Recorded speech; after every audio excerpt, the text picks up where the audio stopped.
tous mes rêves d'enfance se réalisaient en fait. Je rêvais d'être chanteur, j'étais chanteur. Je rêvais très grand, c'est devenu très grand. J'avais tout qui allait. J'avais de l'argent, je réussissais mon métier, je réussissais avec mes amours. La chanson, ça réussissait super. Et toutes les coïncidences, comme l'univers qui s'ouvre pour faire exactement ce que je veux, mais moi, je gardais en moi l'idée que j'étais pas à la hauteur. J'avais encore ce truc depuis tout petit, je suis pas à la hauteur. J'avais une sorte de culpabilité. J'osais pas admettre que c'était si facile en fait. C'est comme si je me sentais bizarrement redevable à je sais pas qui, à mes parents et à ce que mes parents veulent dire, un peu en porte-à-faux d'être heureux, quoi. Que ce soit facile. Tu sais, c'est tellement fort cette idée dans la société qu'il faut souffrir. C'est pas à la hauteur, pas mérité, coupable, machin, le gros truc lourd et tout. Pourquoi je me sens pas bien, je suis angoissé. C'est quoi cette angoisse, quoi?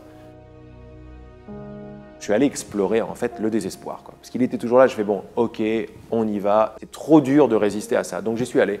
En plus de ça, comme j'avais pas trop confiance en moi, donc je me suis dit je vais explorer l'artiste. Comme les artistes que j'aimais bien, c'était des authentiques, c'était Brel, c'était Brassens, mais à l'époque c'était très Brel, c'était allez, je vais me couper le... Je vais explorer ce truc-là, quoi. Là, j'ai atteint des trucs très glauques, très glauques, très glauques. À un moment, je pensais vraiment que c'était la fin, quoi. C'est-à-dire, je regardais vraiment la fenêtre de très près, quoi. Je retournais chez mes parents, j'allais lasser mon appart, et tout. C'était, oulala, c'était pas sympa. Et cet ami, on s'intéressait ensemble aux histoires de psy, de psychothérapie, de psychanalyse. On aimait bien ce genre de choses. Puis un jour, il vient et il me dit, Laurent, je vais pas te faire la morale, je vais pas te la faire du tout, mais j'ai une question à te poser, mais surtout ne me réponds pas. Est-ce que tu veux aller bien? Alors moi, j'ai dit, évidemment. Il m'a dit, non, me réponds pas. Et il est parti. Et ça a été un déclencheur énorme, quoi. Parce que je me suis aperçu qu'après toute cette traversée de l'obscurité, ce que j'avais vu en moi, c'était mon degré de mensonge à moi-même. Je réalisais pas à quel point je pouvais me mentir. Devant la glace, je jurais des trucs et c'était pas vrai. En fait, je veux pas aller bien.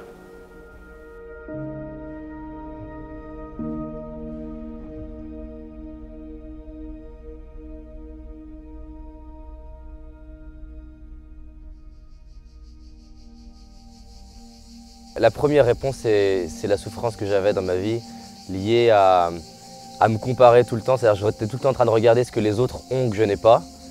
Cette personne, elle est plus à l'aise que moi, cette personne, elle parle plus vite que moi, cette personne, elle raconte plus de blagues que moi. Et donc du coup, j'étais en fait tout le temps frustré de ne pas être assez. J'étais mal dans ma peau, j'étais timide, j'arrivais pas à m'exprimer, j'arrivais pas à oser plein de choses. Et en parallèle de ça, je me disais, mais en fait, ça sert à quoi de vivre? Donc si j'arrive pas à être heureux, si j'arrive pas à faire ce que j'aime et si j'arrive pas à être en lien avec les autres, et ben en fait, autant me suicider. Au bout d'un moment, je me suis dit, donc si je change rien, rien va changer. Donc c'est soit je me suicide et je le fais vraiment et je vais au bout, soit je change quelque chose. Et si je faisais des petites choses tous les jours, qu'est-ce qui pourrait se passer? Et si j'expérimentais de parler en public, d'aller parler à l'inconnu? Il y a une phrase, moi, qui me parle énormément aujourd'hui, que j'adore transmettre et partager au maximum partout où je passe. C'est en fait, je ne sais pas ce qui est possible ou non, alors je décide d'agir comme si tout est possible. Quand il y a une personne qui me dit, mais je ne sais pas si je vais réussir ce truc-là, je ne sais pas si je peux le faire, je ne sais pas si je suis en capacité de le faire, j'adore lui poser la question, est-ce que tu es à 100% certain que tu ne peux pas y arriver? Et en fait, la réponse, elle est non. C'est vrai, en fait, il y a une petite partie de moi qui croit que c'est possible. D'abord, est-ce que tu es ouvert à la possibilité que ce soit différent? Et là, tu vas t'apercevoir en général non. Quand je vois que je tiens à mon drame, c'est ce que m'a dit mon copain, est-ce que tu veux aller bien? Je lui ai dit oui, mais en fait, je mentais. Je tenais à mon drame. Ça, c'est la plus grande clé, quoi. Je tiens à aller pas bien. Évidemment, par confort. J'aime bien, est-ce que ce soit la faute des autres? C'est mon premier amour que ce soit la faute des autres. Surtout de mes parents. C'est pas de ma faute, quoi. Je fais au mieux, mais c'est pas de ma faute. À un moment, t'en as marre de ce truc-là. Tu dis, il y a peut-être une autre solution. Les bouddhistes disent une chose par rapport à la souffrance, ils disent que ça peut être comme un aiguillon qui nous oblige à sortir la tête hors de l'eau. Et à un moment, une situation peut être tellement insatisfaisante qu'on a deux solutions, soit se laisser écraser par la souffrance, soit essayer justement de s'en extirper. Je me suis fait mettre à la rue. Bon, j'étais relativement jeune, hein, j'avais 19 ans, j'étais technicien en entreprise, je faisais un métier que je détestais, je n'aimais pas du tout. Ma copine venait de me quitter, avec mes parents c'était épouvantable et je venais de perdre mon travail. Je ne savais pas très bien où aller. Derrière moi, j'avais plus d'endroit pour me réfugier. Je me suis fait agresser plusieurs fois dans la rue, je me suis fait voler de l'argent, j'étais en train d'errer dans les rues, j'ai croisé un vieux copain qui lui est en foyer de jeunes travailleurs, il me dit écoute viens avec moi, puis c'est comme ça que je me suis retrouvé en foyer de jeunes travailleurs. Même dans cette situation, j'avais toujours tendance à regarder le bon côté des choses, parce que pour moi une chose négative, ce n'était pas forcément négatif. La vie essaie de me pousser à voir les choses autrement. Bien sûr, c'était pénible, le corps souffre, le mental souffre, mais au-delà de ça, ça me donnait l'opportunité, c'est une façon de me dire, c'est pas par là qu'il faut aller. Il me restait, à l'époque c'était encore des francs, il me restait 50 francs, j'avais pris un billet de train et je suis monté à Paris. Je ne savais pas du tout ce que j'allais faire à Paris, mais mon intuition me disait, va à Paris, et je me suis dit, peut-être qu'il y a des opportunités là-bas. J'ai frappé un peu à toutes les portes parce que je voulais d'abord des réponses. Le moi que nous croyons être, c'est une conscience de soi qui est une image, quoi. Quand on dit je voudrais savoir qu'est-ce qu'il pense de moi, le moi dont on parle, c'est l'image que j'ai de moi, c'est pas moi. En fait, on ne sait pas qui on est. On ne sait pas qu'est-ce qui fait quoi en moi, on ne sait pas. La grande souffrance, c'est qu'on croit qu'on sait. Lâchez vos certitudes, vos richesses, tout le reste, c'est vos certitudes de comment ça marche. Ouvrez-vous à la possibilité que vous ne savez pas comment ça marche. Mais un adulte, sa plus grande peur, c'est de dire « je ne sais pas ». Quand j'annonce « je ne sais pas », je m'ouvre la porte à la connaissance. Alors je me dis « mais à quoi ça sert d'avoir raison, quoi ?» Je m'aperçois que toute ma vie, c'est pour avoir raison. Et avoir raison, c'est ma souffrance. Les croyances sont créatrices de limites. Je le vois tout le temps. Et je suis attentif aux croyances. C'est-à-dire que les gens parlent, ils vont vous dire des réalités. La vie, c'est comme ça, de toute façon. Mais de toute façon, la société, c'est la cata. Ça, c'est une phrase qui ne veut rien dire. Qu'est-ce que c'est que la société d'abord? La société de qui? La société d'où? Quelle société? Le pilier de l'ego, c'est victime. Je suis un petit truc, le grand univers à l'extérieur, je suis petit victime. Si tu continues de dire c'est pas de ma faute, tu continues de déclarer la victime. Et il n'y a pas de problème avec ça, c'est une expérience. Mais ne t'attends pas à avoir des grandes révélations de créateurs si tu es en train de maintenir victime. Au final. Mais il y aura des gens pour qui ça sera un outrage, ben, qu'est-ce que tu veux? Toutes les excuses en soi qu'on se raconte, elles ont un sens. On ne se raconte pas une excuse par hasard. Si je me dis oui, mais moi je ne peux pas parce que j'ai des enfants, c'est parce que vraiment j'ai des enfants. Et on ne va pas se mentir, des enfants, c'est une complexité. La personne se dit oui, mais moi j'ai pas l'argent, on ne va pas se mentir. Ne pas avoir l'argent, c'est une complexité. Là où en revanche c'est faux, c'est de se persuader soi-même que parce que j'ai cette complexité, ça n'est pas possible. Et la question en fait qui casse l'excuse, j'adore poser, c'est est-ce qu'il existe au moins une personne sur cette terre qui, avec les mêmes circonstances que toi, le fait ou peut le faire? Et la réponse est toujours oui. Donc moi, ce que j'aime avec les excuses, c'est de dire, c'est pas qu'elles sont fausses, elles ont un sens, mais elles sont pas vraies non plus. Elles sont ni vraies ni fausses en fait. C'est moi qui choisis de l'histoire que je vais me raconter à moi-même. Il y a une idée qui est très répandue dans le monde, c'est « je crois ce que je vois ». C'est pas « je crois ce que je vois ». Eh bien, je vous invite à retourner l'idée. Je vois ce que je crois. Jouez avec cette idée-là. Et là, vous allez avoir toutes les réponses à toutes ces questions-là. Parce que moi, je n'ai pas des réponses, moi, pour quelqu'un, quoi. J'ai juste joué avec l'idée qu'en fait, j'étais responsable de voir ce que je voyais. Comment? Par la croyance et par ce que je demandais. Je vais vivre ce que je décide de croire. Donc la question que je me suis posée, c'est qu'est-ce qui fait qu'une personne a l'énergie ou pas? Et qu'est-ce qui se passerait si j'expérimentais de gérer mon énergie intérieure? Parce que finalement, si ça ne vient pas de l'extérieur, si ça ne vient pas de mon chef, mais juste de moi, qu'est-ce qui se passerait si je m'entraînais en moi à créer l'énergie? Je suis docteur en médecine, j'ai exercé la médecine pendant 25 ans. La médecine que je qualifierais de médecine de famille. Pendant toutes mes 25 années d'exercice, je me suis toujours spécialisé dans tout ce que je trouvais au niveau médecine, ostéopathie, nutrition, etc. J'ai regardé aussi pas mal la symbolique des maladies, la PNL, je me suis beaucoup intéressé aux effets de la prière sur la santé, aux prières toute religion confondue. Après ça, tout ce qui était aussi puissance de l'esprit et puissance de l'énergie. Et c'est vrai que je voulais trouver vraiment des solutions complémentaires, je dis bien complémentaires, à la médecine conventionnelle pour aider mes patients à s'en sortir du mieux qu'on pouvait. Les physiciens quantiques le disent bien, c'est qu'au départ, on a commencé à s'intéresser à la matière. Et puis on s'est aperçu qu'il y avait des choses qu'on ne comprenait pas très bien, donc on a commencé à creuser, et on s'est aperçu qu'ils sont tombés sur l'énergie. L'énergie va se concentrer, va former des particules. Les particules vont s'associer pour former des atomes, puis des protéines, puis des cellules, puis des êtres humains.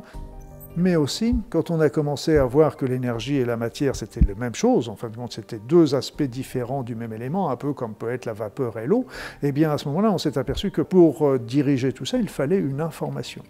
Ça nous a montré que notre pensée agissait sur la matière. Et après ça, il y a eu d'autres travaux qui sont célèbres maintenant de Masaru Emoto, qui nous montraient bien que l'intention, la pensée qu'on envoyait sur un verre d'eau provoquait dans ce verre d'eau des cristallisations qui étaient différentes selon que la pensée était d'amour ou une pensée négative et destructrive. En médecine, tout simplement, on sait très bien que la pensée agit sur notre corps. On sait déjà l'effet placebo. Qu'est-ce que c'est l'effet placebo? C'est l'effet de notre pensée sur le corps, tout simplement. Le patient croit au traitement qui lui est donné, et simplement ça fait 30% de tous les résultats positifs de toutes les médecines. Médecine conventionnelle, médecine naturelle, médecine énergétique, toutes bénéficient de cet effet placebo. Et puis après ça, même la sophrologie, l'hypnose, ils font que passer l'induction, et l'esprit de la personne va agir sur le corps. Comme on met la personne en plein état modifié de conscience, tout ce qu'on lui passe, à ce moment-là, elle le prend tout de suite et elle agit.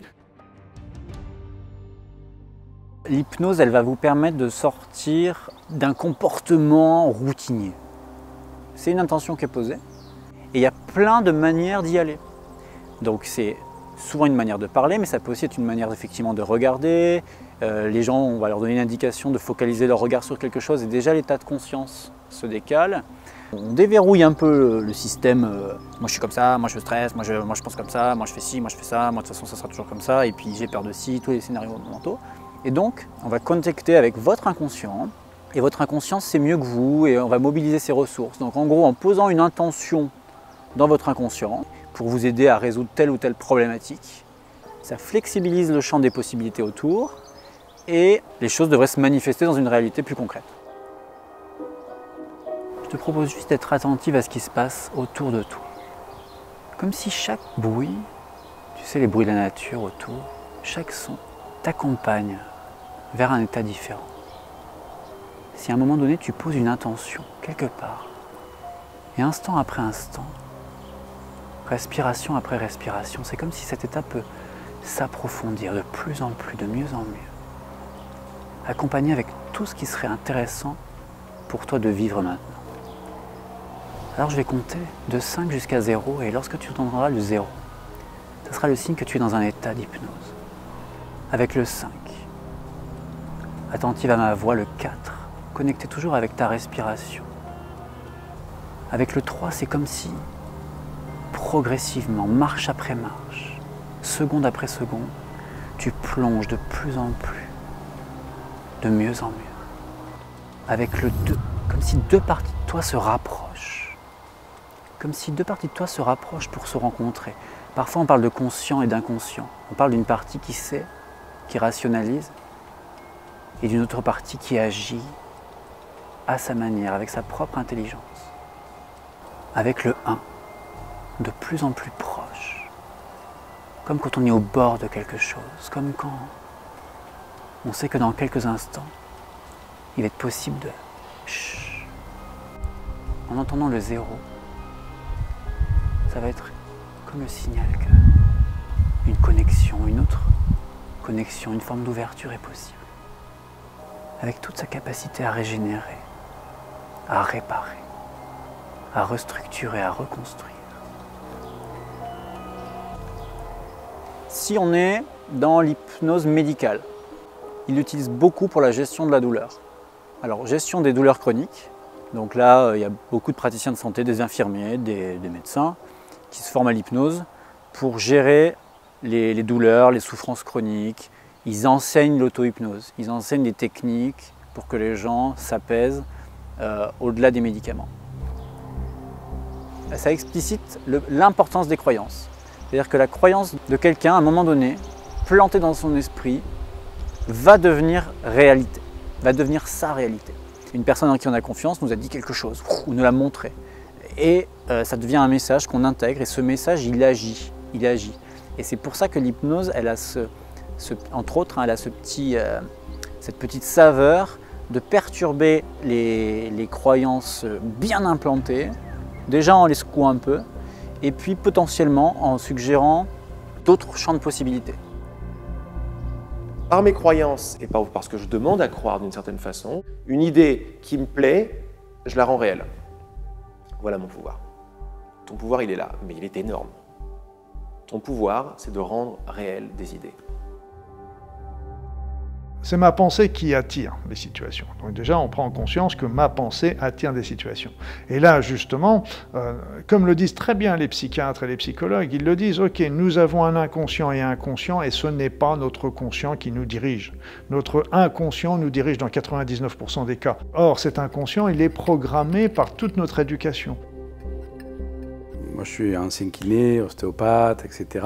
Et recevant beaucoup de personnes que les autres thérapeutes n'arrivaient pas à résoudre, je me suis penché un peu plus sur les aspects psycho-émotionnels donc des personnes que je recevais. Ce que j'observe surtout, ce qui bloque les gens, c'est les croyances négatives et les conditionnements, beaucoup. Voilà, par exemple, l'enfant, on leur a dit qu'ils n'étaient pas à la hauteur, ou ils étaient bons à rien, etc. Toute leur vie, ils ont programmé des comportements en relation avec ces paroles qui ont été dites ou ce qu'eux, ils ont pensé à l'époque du jugement qu'on a pu avoir sur eux.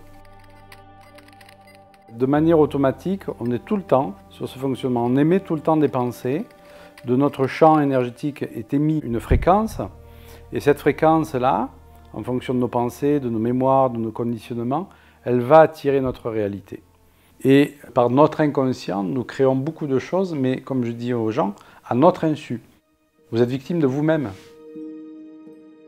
Si j'ai une situation désagréable, c'est une ou plusieurs pensées négatives, plusieurs programmes erronés, négatifs pour moi, qui ont attiré cette situation-là. Reste à moi, à ce moment-là, de demander à son effacement. Et donc, en effaçant le programme erroné, eh bien, à ce moment-là, on va attirer à nous une autre situation qui, comme la première a été délétère, la deuxième a de bonnes chances de réussir. Donc, à qui on demande Ho'oponopono, les Hawaïens demandaient à leur divinité intérieure, à leur représentant, à l'étincelle divine qui était en eux. D'autres vont demander directement à Dieu. Et ceux qui ne croient pas à tout ça, ça n'a aucune importance, demandez à votre inconscient, à votre subconscient, et ça marchera tout à fait bien. Il faut rester toujours en adéquation avec ses pensées, avec ses croyances. Moi, je dis simplement, je demande à ce que la mémoire erronée, ou les mémoires erronées qui ont été à l'origine de ça, soient effacées de mon inconscient. Ce n'est pas un traitement, ça ne remplacera jamais la psychothérapie, etc. C'est une philosophie de vie qu'on peut utiliser largue à main nue pour améliorer notre quotidien. Et là, d'un seul coup, nous ne sommes plus des victimes. On n'est pas en train d'attendre que la vie passe, elle passe devant nous. Moi, j'en connais combien de personnes qui attendent toujours que quelque chose arrive dans leur vie. Je peux comprendre, parce que moi j'ai eu ce genre de réaction, pour des personnes qui sont dans de grandes souffrances, se dire c'est intolérable ce que vous dites pour moi, parce que c'est vous vous rendez compte dans quelle situation je suis, mais responsable, ça veut dire que je peux faire quelque chose pour que la situation change. Que c'est dans mon ignorance que j'ai créé toutes ces situations dans lesquelles je me retrouve aujourd'hui. Je n'ai pas vu ce que je faisais. On est tous enfermés dans nos petites habitudes. Je dis bien nous, parce que moi y compris, on a tous nos petites habitudes.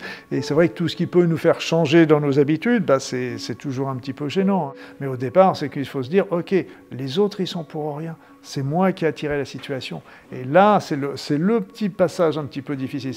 Si je me suis enguirlandé avec mon conjoint et ma conjointe, n'ayez pour rien, c'est moi qui ai attiré cette situation-là. C'est jamais ça. Dans la réalité, c'est toujours l'autre qui est responsable, c'est jamais nous. L'autre, dans notre vie, de par les choses difficiles qu'il peut nous faire vivre, il est toujours seulement le reflet, un effet miroir, ce qu'on appelle l'effet miroir, de ce qui est défectueux et dissonant dans nos programmes inconscients.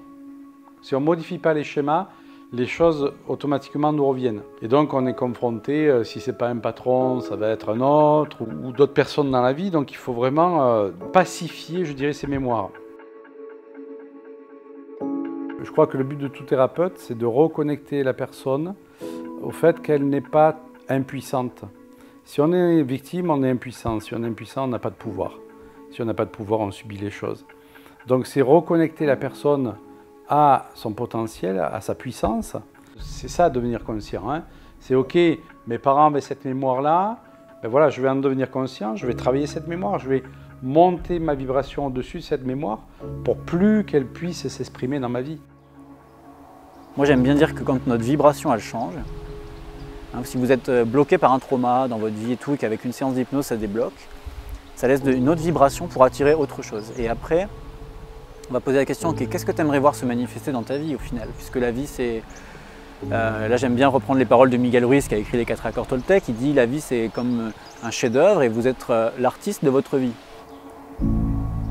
On ne naît pas tous avec les mêmes prédispositions génétiques, familiales, environnementales. Mais ce n'est pas parce qu'on n'a pas été super bien servi au départ qu'on va se débrouiller moins bien qu'un autre. On le connaît bien ça dans les jeux de cartes, hein, de toute façon. Voilà. Si on développe certaines choses, notamment l'intelligence du cœur, même si on n'a pas reçu un super jeu de cartes, on peut arriver à se débrouiller aussi bien que quelqu'un d'autre, voire même mieux. Moi, je reçois beaucoup de personnes, et c'est normal, qui soulèvent tout ce qui ne va pas, qui soulignent tout ce qui ne va pas. Elles voudraient arriver à ça, elles n'y arrivent pas. Et le fait de focaliser sur ce qu'on ne veut pas, c'est bien connu, on fait persister cet état de choses dans ce qui ne va pas dans notre vie. Donc c'est pour ça que pour moi, c'est important de plus focaliser sur ce qu'on ne veut plus, mais de focaliser sur ce qu'on veut. Un pilote de rallye, c'est exactement ça. Hein. S'il focalise sur ce qu'il veut éviter, il va rentrer dedans. Hein. Donc le pilote de rallye, lui, ce qu'il fait, il ne regarde surtout pas ce qu'il veut éviter, il regarde là où il veut aller. Il regarde la direction qu'il veut prendre. Comment trouver ce qui m'inspire, ce que certains vont appeler un rêve, d'autres des aspirations, un objectif? Déjà, la première chose, c'est de réaliser que c'est une illusion qu'un jour vous vous leviez en ayant 100% de la réponse. Parce qu'en fait, on aurait un vrai problème. Si là, moi, je vous disais, je sais 100% ce que je veux faire dans ma vie, ça veut dire que c'est fini. Ça veut dire que je ne peux plus rien découvrir, ça veut dire que je ne peux plus rien remettre en question, ça veut dire que je ne peux même plus évoluer. Quand déjà tu te rends compte que tu n'as pas besoin de trouver toute la réponse, tu ne te concentres pas sur est-ce que je connais la totalité de mes rêves, mais plutôt est-ce qu'il y a des trucs qui m'inspirent plus que d'autres. Et là, on n'est plus dans la même chose. On n'est pas sur est-ce que tu as trouvé ou pas, on est sur est-ce que tu es dans la bonne direction ou la mauvaise direction. Il y a ceux qui ne savent vraiment pas ce qu'ils veulent parce qu'ils ont peur de savoir ce qu'ils veulent. Souvent, on a peur de voir ce que ça va impliquer. C'est que si je commence à savoir ce que je veux, ça veut dire aussi que je suis obligé de regarder ce qu'il faut faire pour l'atteindre. Donc ça va réveiller ma paresse et ma peur aussi. Donc on préfère garder ça enfoui et pas savoir ce qu'on veut finalement. Mais au fond de nous, on sait très bien ce qu'on veut. On nous a appris qu'on était des êtres limités. Et effectivement, réussir fait peur à beaucoup de personnes. Pourquoi ça fait peur? Les gens qui vont écouter cette interview vont se dire ouais, il raconte n'importe quoi, on veut tous réussir. Non. Réussir, c'est aussi prendre le risque de sortir d'un clan familial peut-être, où la réussite n'est pas inscrite. Donc si moi je réussis alors que les autres ne réussissent pas, ben, je risque d'être pointé dans le clan, je risque de perdre l'amour des miens. Et il suffit que j'ai peur de l'inconnu, je ne vais pas réussir, parce qu'effectivement, c'est affronter l'inconnu. Donc on retrouve effectivement beaucoup de personnes qui ne veulent pas réussir et qui vont avoir peur de leur propre lumière intérieure. Parce que se raccorder à sa propre lumière intérieure, c'est se donner l'idée que nous sommes des êtres illimités. Et on nous a tellement muselé notre liberté que devenir libre, ça peut faire peur à beaucoup de personnes. En fait, je crois que dès lors qu'on passe son temps à se demander si tout est possible, comment serait ma vie, au niveau couple, au niveau pro, au niveau spirituel, au niveau contribution, si tout le temps on se pose cette question-là, et bien du coup, je ressens qu'il se passe quelque chose en moi et à partir de là, je bâtis une vie différente. Les gens attendent l'extérieur pour devenir. Mais non, ce qui fait que tu réalises tes rêves dans 10 ans, c'est qui tu es. Parce que notre monde extérieur, c'est le reflet du monde intérieur. Si je m'aime profondément, les gens vont commencer à m'aimer profondément. Si je me vois comme une opportunité, les gens vont me voir comme une opportunité. Je me suis aperçu que dans notre société, un des premiers trucs qui est cassé avec cette idée d'être un petit moi séparé qui doit réussir à faire quelque chose, c'est l'imagination. D'ailleurs, l'imagination, elle n'est pas... Si, il y a les poètes, les artistes, les cinéastes. Autrement, c'est des enfants, c'est des gentils. Mais c'est complètement idiot parce que l'imagination, c'est totalement divin, quoi. T'imagines quelque chose, ça te met en joie. Tu vas vibrer cette joie et c'est la vibration qui va amener le truc. Donc, ce n'est pas la chose en elle-même que tu imagines. Quand je reviens au pouvoir de l'imagination, je retourne au créateur que je suis. Parce que tu fais appel à un pouvoir supérieur. On s'aperçoit que dans la pratique et dans la nature, les choses les plus simples sont les plus efficaces. C'est le mental de l'homme qui aime bien compliquer les choses. et passer par des process très difficiles et très compliqués. Comment serait ma vie si j'accédais à l'abondance sur tous les plans de mon être? Moi, c'est une question que je pose tous les matins. Je sais pas, tout est possible. Maintenant, dans ce tout est possible, par quoi je peux commencer? Par quoi je peux commencer qui est suffisamment petit pour que je me sente capable de le faire, mais suffisamment grand pour que ça me pousse à grandir? C'est changer une petite brique de mon programme intérieur. Parce que chaque fois que je change une brique, ben oui, ce n'est pas des résultats exceptionnels tout de suite, mais brique par brique, à long terme, ça crée des résultats exceptionnels. C'est comme l'avion, il faut 80% d'énergie cinétique, là comme ça, et où l'avion il a à peine décollé pour pouvoir le lancer. Mais si tu ne maintiens pas l'énergie jusque-là, il ne décollera jamais. La plupart des gens, ils s'arrêtent ici parce qu'ils disent « mais regarde tout ce que j'ai fait pour ça, ça ne sert à rien ». Si on s'en réfère juste au livre Le Secret pour la loi de l'attraction, c'est un peu limite. C'est intéressant, mais c'est un peu limite. Vous pensez argent et l'argent arrive. Pour moi, c'est une part du gâteau. Hein. Après, il y a quand même des notions. Voilà. C'est pas parce qu'on est spirituel, dans l'intention et tout ça, il ne faut pas à un moment donné sortir de son lit, faire 2-3 mails, je veux dire faire des trucs quoi. Enfin, les pensées. Les gens qui veulent arrêter de fumer en hypnose, ah ben, ils imaginent. Hein. Des fois, ils imaginent qu'ils arrêtent de fumer, ben, ils fument. Non, il faut qu'il y ait ce lien là avec la réalité des comportements. Et là, c'est vraiment la question du comment pour moi. T'as des personnes, il y a juste besoin d'être honnête avec vous-même. Elles ont besoin de bosser plus parce que clairement, elles ne font pas grand-chose. Là, on est typiquement dans la personne qui en fait se dit j'ai un rêve, je le ferai plus tard. Et là, dans les 24 heures, il n'y a quasiment rien qui est investi dans le projet. Donc là, oui, c'est sûr que si tu ne bouges pas, il ne va rien se passer.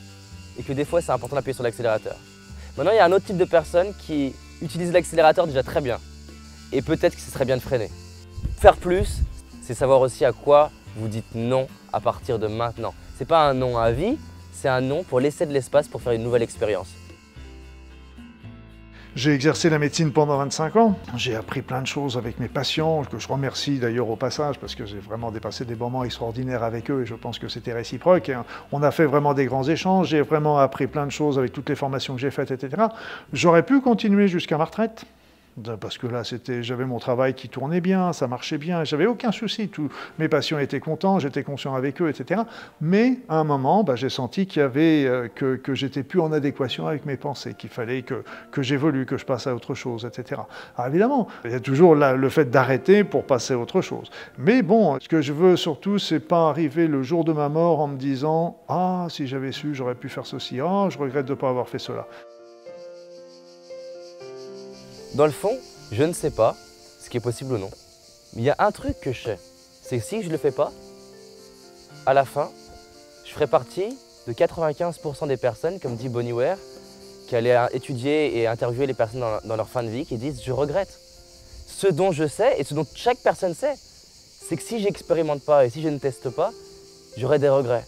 Et j'ai validé avec moi-même que peut-être je ne vais pas y arriver. Mais au moins, je veux me dire à moi-même, j'ai testé, j'ai expérimenté. Il n'y a qu'une seule peur, fondamentalement, c'est la peur de l'inconnu. Et souvent, la plus grande inconnue, c'est justement nous-mêmes. On ne se connaît pas. Les gens pensent que se connaître, c'est s'analyser, c'est lire plein de livres sur la connaissance. C'est pas du tout ça. Se connaître, c'est s'explorer. C'est se regarder, c'est commencer à regarder ses propres processus, comment ça fonctionne, c'est faire l'expérience de l'être. Ça se résume aussi autrement, l'adresse commence par la maladresse. Regardez, vous apprenez une langue étrangère, vous balbutiez, ce sont des échecs d'une certaine manière. Mais ils sont indispensables puisque je ne maîtrise pas encore. Donc petit à petit, je vais me parfaire et je vais arriver à parler parfaitement couramment anglais. En passant à l'action, qu'est-ce qui se passe? Je découvre des personnes, je fais des erreurs qui sont en fait des apprentissages, je vais découvrir des trucs par erreur auxquels je n'avais pas pensé. Ça me pousse à m'aimer. Ça me pousse à croire en moi. Si je ne vis pas d'échecs, si je ne vis pas de difficultés et que même je réussisse, je vais avoir peur d'échouer dans 2 ans. Je vais me dire, oh, mais si j'ai un échec, et si on me rejette, et si on ne croit pas en moi? J'aime bien les Américains sur certains aspects, il n'y a pas tout dans tout, mais ce que j'aime bien les Américains, c'est qu'ils respectent toujours les gens qui ont essayé de créer quelque chose.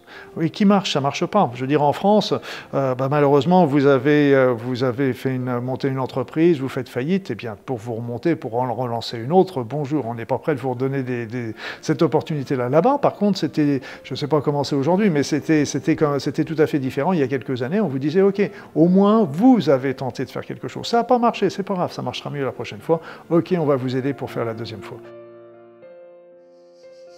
Peut-être que je vais faire faillite, je le vivrai mal. Mais je ne vais pas le vivre mal indéfiniment. Il y a bien un jour où je vais me relever. Et ce que j'aime là-dedans, c'est que bon, après mon étape de souffrance, je vais me dire, bon, OK, et qu'est-ce que je fais d'autre? Et je vais pouvoir recommencer à partir de qui je suis devenu. Le problème n'est pas de tomber, l'important c'est de se relever. On dit d'ailleurs ça au ski également, ceux qui tombent jamais au ski, c'est ceux qui progressent pas. Parce qu'il faut toujours tomber, parce que la chute va toujours nous apprendre d'aller un peu plus loin. Et je sais que c'était rigolo parce que j'avais développé une philosophie quand j'étais gamin, c'est que dans toute situation que je vis, il y a toujours quelque chose de positif. Donc à moi de trouver le côté positif de la situation. Même toutes les situations qu'on peut vivre d'injustice, de souffrance, de séparation, etc. Je disais, OK, il y a toujours quelque chose de bon en moi. Regardez avec du recul le nombre de situations où on a souffert, qui ont été difficiles à vivre, qu'on peut mettre même du temps, mais on s'aperçoit toujours qu'en fin de compte, ça nous a porté, ça nous a amené sur un chemin qu'on n'aurait pas pris autrement, et qui est un chemin justement qui est très positif pour nous. Comment est-ce que vous vous sentiriez avec l'idée, la certitude que tout ce qui se passe est parfait? Genre, c'est pour mon plus grand bien à chaque fois. Et pour le bien de tous, à chaque fois. Jouez avec cette idée. Et imagine, tu sors de cet appart et tu es persuadé de ça. Je veux dire, chacun de tes pas, ils vont être très très différents de « bon, qu'est-ce qu'on fait maintenant ?» Tu t'en fous de qu'est-ce qu'on fait maintenant. Tout est parfait. Maintenant, je vais juste découvrir à quel point c'est parfait. Est-ce que ça vous est déjà arrivé, par exemple, d'être licencié, de vous dire « mais pourquoi je suis licencié ?» et après coup de vous dire « merci, gratitude, t'as bien fait ». Moi, j'accompagne des gens et à longueur de journée, j'ai ça. Heureusement que j'ai été licencié. Heureusement qu'on s'est séparé de moi. Heureusement qu'on m'a dit non. Et donc, en fait, on va réaliser que quoi que je vive, je peux en faire quelque chose. Et peut-être que si je vis ça, c'est que j'ai à grandir, en fait. Je crois que plus on va dans la lumière, si on en veut vraiment, plus on va voir qu'il y a des obstacles à vraiment s'abandonner à ça. Et les obstacles, c'est les autres côtés, les côtés un peu plus sombres, un peu plus lourds. Et donc, il faut les voir. On ne peut pas faire fi de nos angoisses, nos peurs et tout. Au contraire, elles vont remonter, quoi. Quand on a des souffrances en nous, l'univers va essayer de nous les montrer.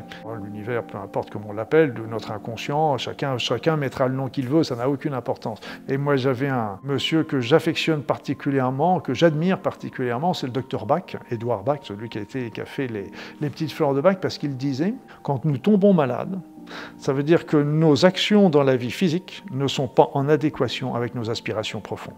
Et ça, j'ai trouvé que c'était très bien parce que nous sommes tous en train de vivre pour des tas de choses qui n'en valent pas la peine, en fait. Et on oublie notre être profond, on oublie tout simplement qui nous sommes, nos aspirations, nos véritables buts. Et si on sort de cette route, on n'est pas heureux au fond de nous-mêmes.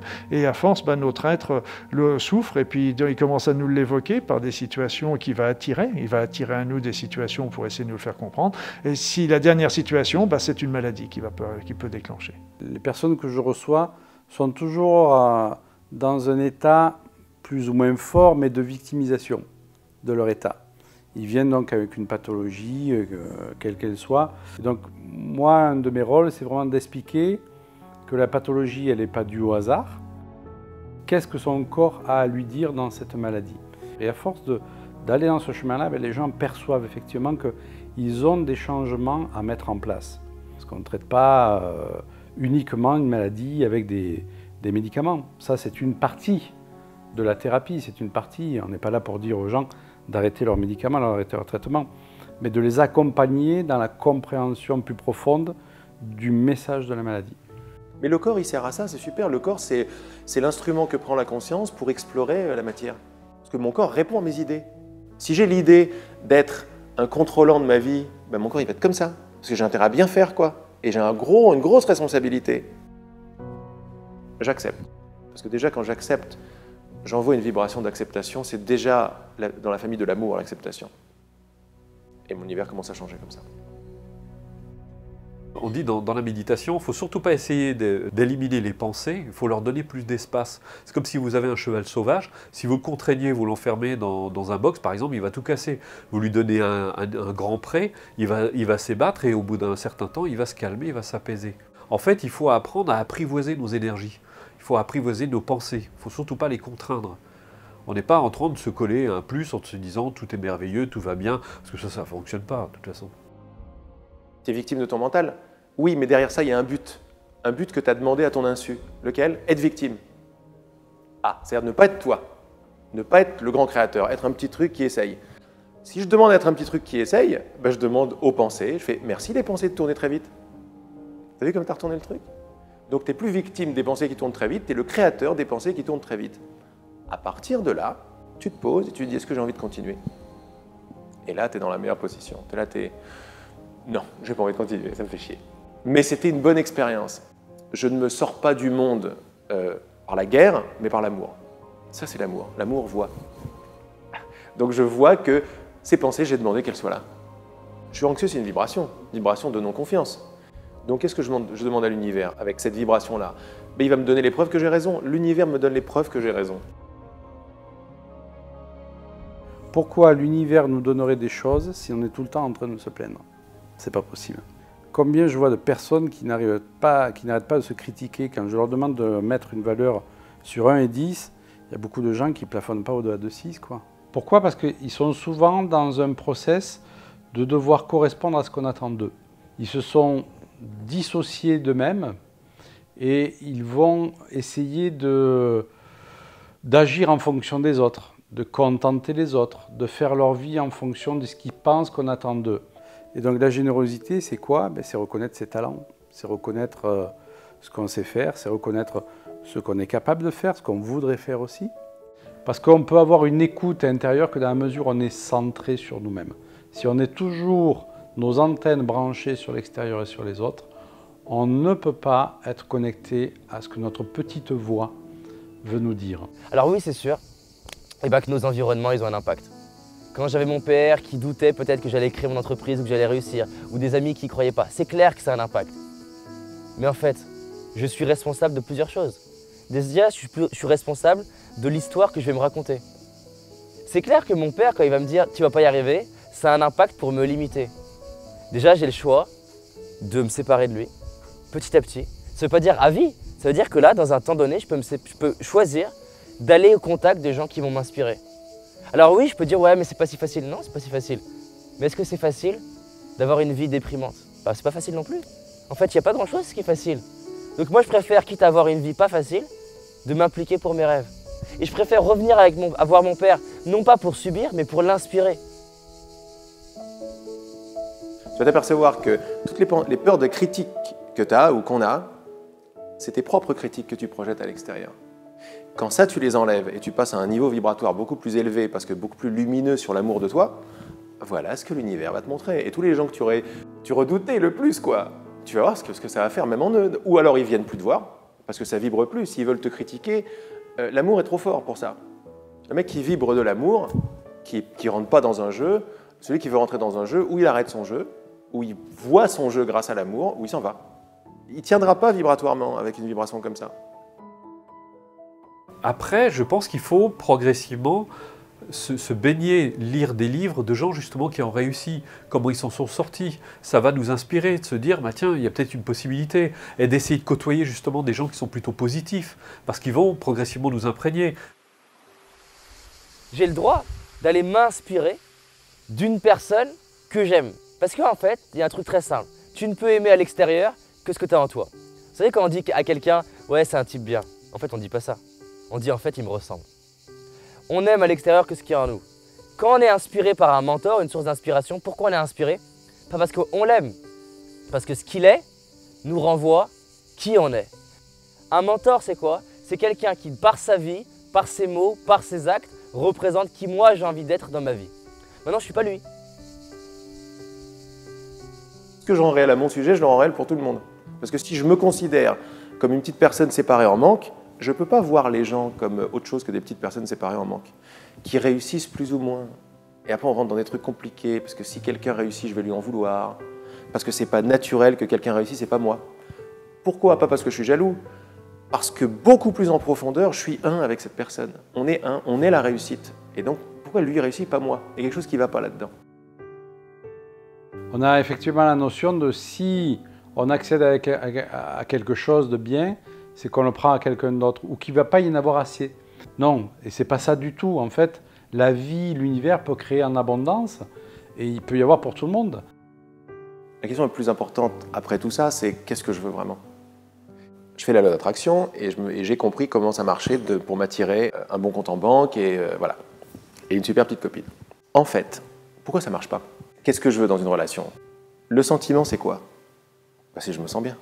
Je me sens bien, c'est ce que ça veut dire. Je me sens complet, j'ai un sentiment de complétude. C'est pour ce sentiment-là que je veux le couple. Ah là, déjà, on est dans une autre position. En fait, ce n'est pas le couple que je veux, c'est ce sentiment que je veux. Mais là, déjà, c'est une autre histoire, quand j'ai compris que ça venait de là. Pourquoi est-ce que je veux une belle voiture? Parce que c'est classe, parce que ça veut dire que j'ai réussi. Nanana. Ok, il n'y a pas de problème avec réussir. Mais qu'est-ce que ça veut dire, point de vue sentiment? Ça va te faire sentir quoi?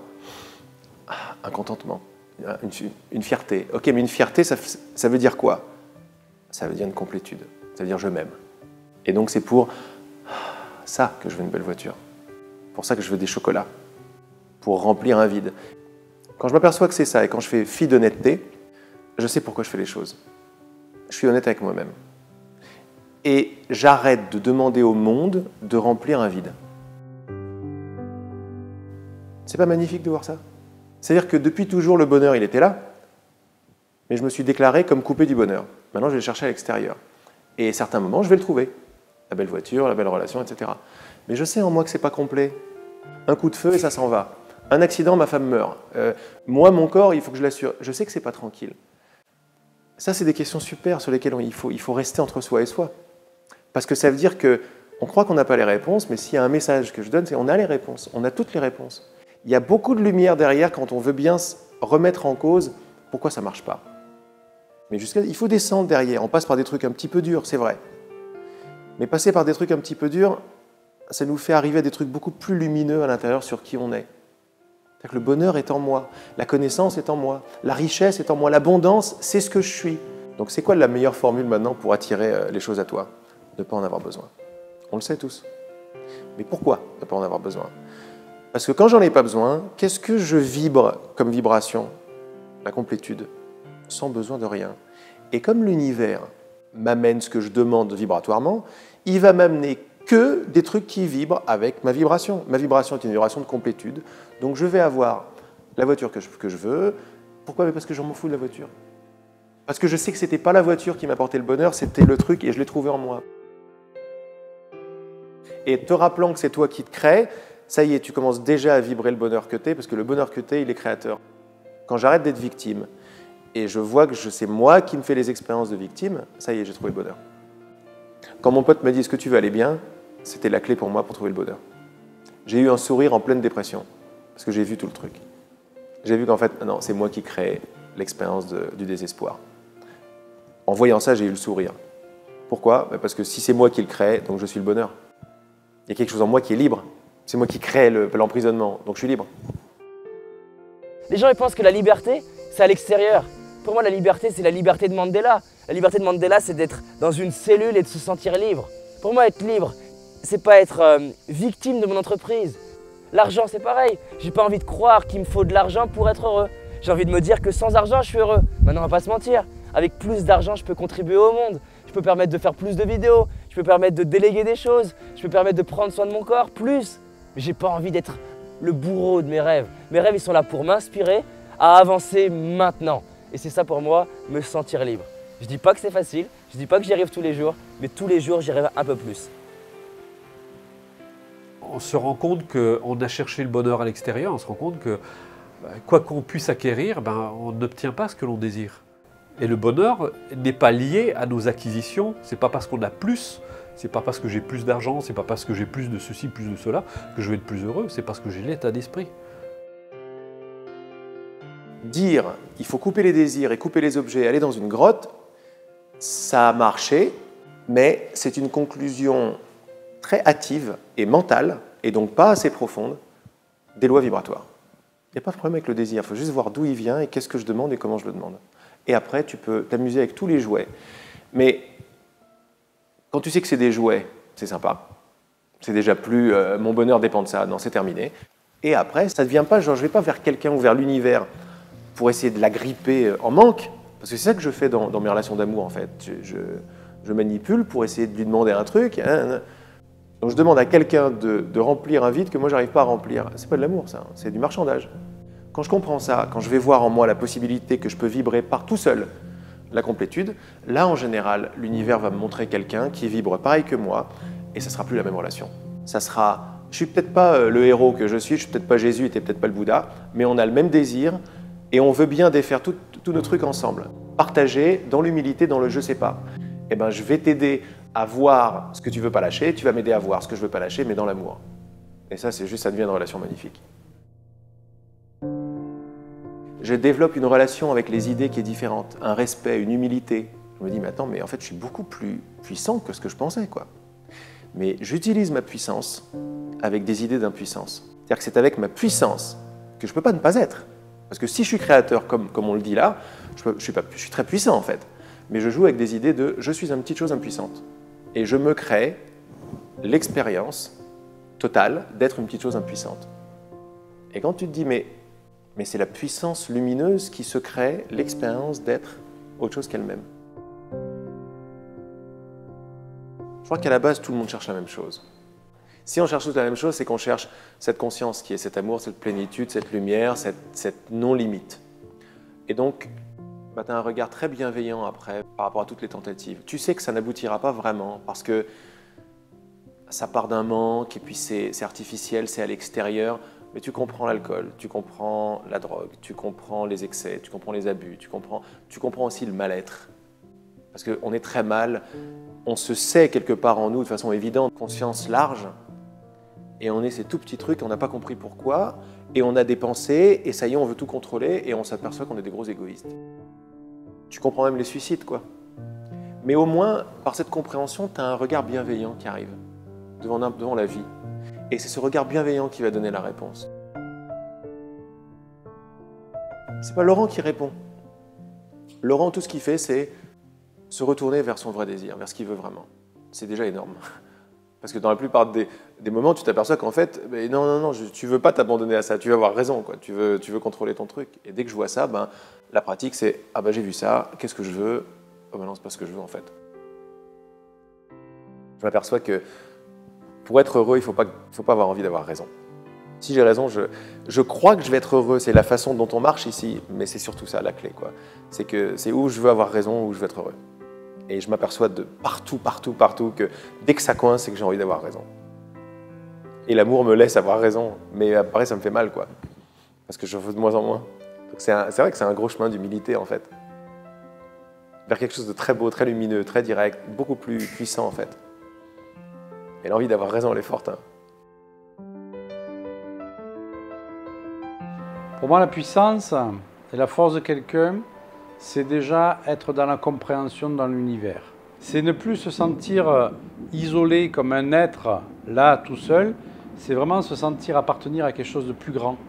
Très souvent, moi, dans la journée, je prends un moment de respirer en conscience et je ressens tous les liens que je peux avoir avec la nature, par exemple, avec les astres. Et se mettre de temps à autre dans la journée dans cette notion-là, ça demande 1 minute, hein, dans cette condition-là, fait qu'on va se sentir tout de suite investi d'une autre puissance. On fait partie d'un grand tout, il faut se sentir unifié à ce grand tout. Et là, on se sent fort et puissant. La force et la puissance, ce n'est pas exercer son petit pouvoir de chef sur les autres dans une entreprise ou dans le couple. C'est pas ça la force et la puissance, ça c'est de l'ego. La force et la puissance, c'est vraiment autre chose. Et ça passe par quoi? Ça passe par le cœur. Ça passe automatiquement par le cœur. Alors, je rejoins une pratique qui s'appelle la pratique de la pleine conscience. Ouvrir ses yeux, son intuition, connecter avec ce qu'il ressent. Et toutes les informations sont là. Et ensuite, la vie, elle donne des informations. Elle ne vous envoie pas des fax avec tous les grand 1, ne pas faire ça, grand 2, faire ça. Ça t'envoie des signes. C'est les synchronicités, c'est la synchrodestinée. Je pense qu'il faut laisser de l'espace à ça. C'est-à-dire que si les gens s'ils sont verrouillés physiquement déjà, Et mentalement, dans leur conditionnement et dans leur blocage, il n'y a aucun espace pour rien. S'il y a de la flexibilité psychologique, un peu de curiosité, on rejoint toutes les techniques créatives d'hypnose, de relaxation, d'EFT, de psychologie énergétique. Alors du coup, tu peux t'ouvrir progressivement à des champs. Et moi, j'ai l'impression que ces dernières années, je me suis ouvert énormément, mais j'ai encore l'impression d'être CP de ça, quoi. C'est-à-dire que je me dis, mais ça va jusqu'où en fait? À la base, je suis ingénieur en informatique, donc je suis hyper dans la terre, hyper pragmatique et concret. Et moi, à chaque fois que j'entendais parler d'intuition, je me disais, c'est quoi ce truc perché pour les autres? Mais non, en fait, la bonne question, c'est que dès lors que tu suis ton truc intérieur, il y a des plus grandes chances d'être motivé. Il y a plus grandes chances que tu te dises, même quand il y a des obstacles, de te dire, ouais, mais ça fait partie du jeu, et donc d'y arriver. Et ce que j'aime bien dans l'intuition, à chaque fois, c'est de revenir sur l'angle concret. Est-ce que ça m'aide? Bah oui, ça m'aide. C'est d'être à l'écoute des signes extérieurs de la vie qui me font dire bonne direction. Et par rapport au moment présent, là, il suffit de se poser et de voir qu'il n'y a rien d'autre que maintenant. Et quand après on se pose la question, est-ce que maintenant ça arrête quelque part? Et tu vérifies, est-ce que maintenant ça arrête? Non, mais dès que je me suis posé cette question, et dès que je commence surtout à donner une réponse, c'est important d'essayer de donner une réponse, comme ça le mental, c'est pas un ennemi. Tu lui dis, cherche-moi la fin de maintenant. Il va s'écrouler grave dans la réponse, parce qu'il va chercher à droite, à gauche. Et plus je vois que le mental cherche, il ne trouve pas, plus je m'aperçois qu'il n'y a que maintenant. Mais s'il n'y a que maintenant, ça veut dire plein de choses. Si maintenant ne s'arrête pas, quand est-ce que le futur commence? J'ai pas de réponse. Donc on n'est pas là pour avoir des réponses, on est là pour avoir des questions. C'est les questions qui comptent. Et ce n'est pas la réponse qui compte, c'est la question et d'où vient la question. Si c'est une question qui vient d'une volonté de briller personnellement, d'une volonté de comprendre pour contrôler, voilà le maximum, l'éventail de réponses que je vais pouvoir avoir. Mais si ce que je demande, c'est une question ouverte, avec un enthousiasme et une envie de me faire surprendre, là, je vais me faire surprendre. Et je vois que c'était ça qui était la clé finalement à toutes mes questions par rapport à la liberté, à l'amour, aux rêves qui se réalisent comme ça. C'est qu'il y a un truc avec la compréhension. Ce qui entend mes paroles maintenant, la conscience toute simple qui est là, quoi. Tu es conscient de mes paroles. Cette conscience de mes paroles, ça n'est pas un objet. Tu trouves une couleur à cette conscience? Il y a une couleur? Une taille? Parce que là, la conscience qui entend mes paroles, elle ne s'arrête pas. Elle ne commence pas quelque part, elle ne s'arrête pas quelque part. Réfléchir, ça met du temps. Quand tu m'as dit, est-ce que tu es conscient? Oui, tu n'as pas réfléchi, c'est immédiat. Oui. Après, tu as le mental très vite qui va dire, oui, oui, le corps, les oreilles et tout. Mais ça vient après. On dit, oui, bien sûr. Ce oui, bien sûr, demande-toi d'où il vient.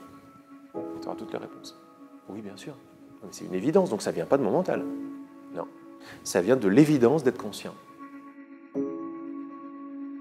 Ce qu'il faut bien comprendre, c'est qu'on ne sommes pas sur la Terre.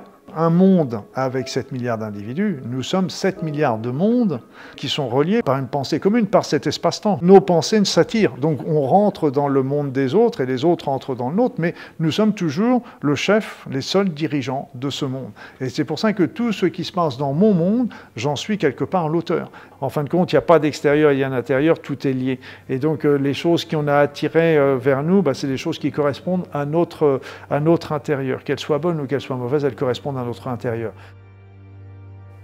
En remettant cette idée en cause, je suis un petit individu dans le monde, je veux avec cette idée, je vais la laisser me révéler des trucs.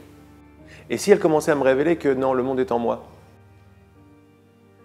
sympa, alors je ne sais pas ce que ça veut dire, je vais me faire lapider si je dis ça sur la place publique, mais je m'aperçois que la place publique, quand tu me dis ça, les gens et tout, en fait, c'est tes propres pensées de doute qui prennent la forme d'un théâtre avec des gens qui vont pas être d'accord avec toi. Je raisonne parce que c'est pareil en moi, il n'y a pas d'autre. Tu crois qu'il y a des autres? Tu crois que tu es un petit truc dans un grand univers? Non, tu as décidé de rendre ça réel.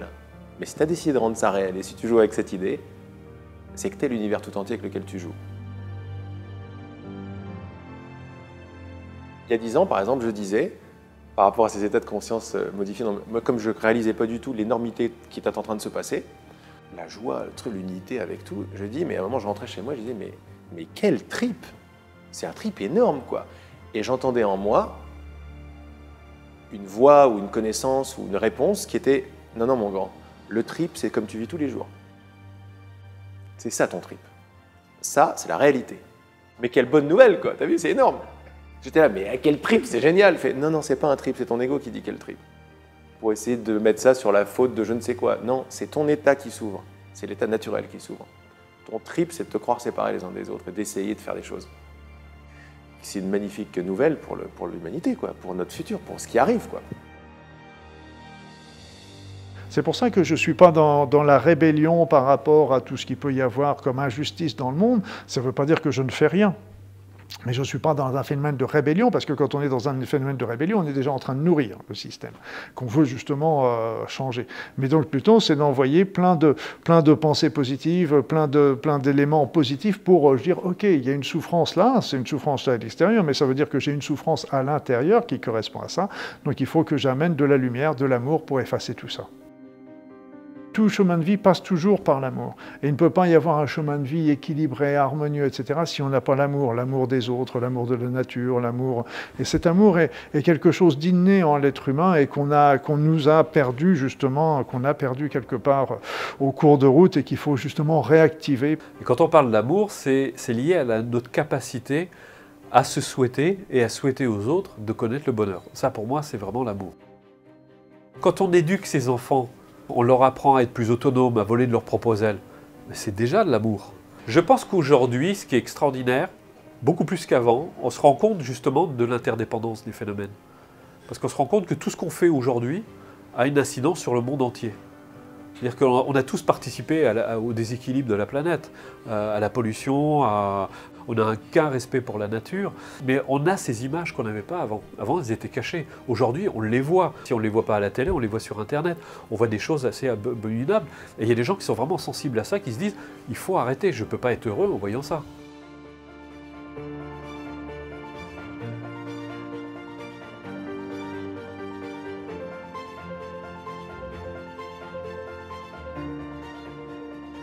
Notre conscience augmente, notre conscience s'élève.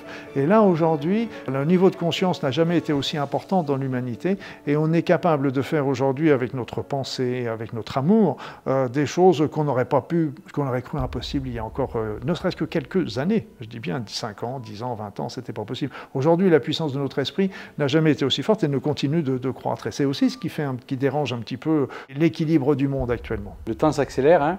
Je suivais les enseignements d'un maître indien qui disait « Les initiations que je vous donne à l'heure actuelle, qui nous donnait au bout de plusieurs semaines, hein, il nous disait « mais il aurait fallu passer 10 ans auprès d'un maître pour les avoir dans le temps passé ». Et donc je dirais que cette loi d'action-réaction est beaucoup plus rapide qu'avant. Donc quand on va poser quelque chose de positif, le résultat, il peut arriver très rapidement. On le voit surtout quand on a une action dissonante. Ben, je dirais le coup de bâton, le retour de bâton est très rapide.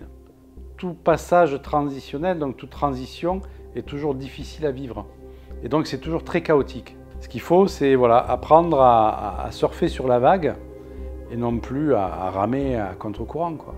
Pour moi, aussi bien à l'échelon individuel qu'à l'échelon général, il n'y a pas d'obligation. Rien n'est jamais écrit. Et donc rien n'est jamais écrit. Ce qu'on sait aujourd'hui, c'est que dans notre espace-temps, les énergies montent. Ok, mais elles nous montent si elles montent, ça veut dire qu'elles nous emmènent vers de plus en plus de conscience, vers quelque chose de positif. Cette montée, elle sera ce qu'on en fera.